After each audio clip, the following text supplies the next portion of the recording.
అసలు అందం అంటే ఏంటి? అది రూపమో, రంగో, అలంకారమో కాదు.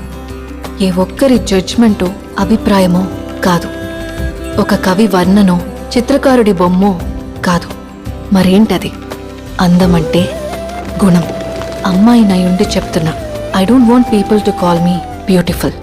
దాని బదులు నీది కష్టపడే తత్వం, నీలో కరుణ ఉంది, నీకు ధైర్యం ఎక్కువ, నువ్వు తెలివైన దానివంటే నాకు సంతోషం.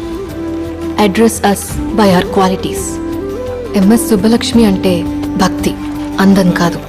మదర్ తెరెసా అంటే కరుణ, అందం కాదు. ఐన్ ర్యాండ్ అంటే తత్వం, అందం కాదు. సరస్వతి అంటే విద్య, దుర్గా అంటే ధైర్యం, గౌరీ అంటే తపస్సు, లక్ష్మి అంటే శుభం. ఇలా ఏ దేవతనైనా ఆమె క్వాలిటీస్ కోసమే పూజిస్తారు, ఆమె అందం కోసం కాదు. నీ గుణాలే నీ సంతకమవుతాయి, నీ అందం కాదు.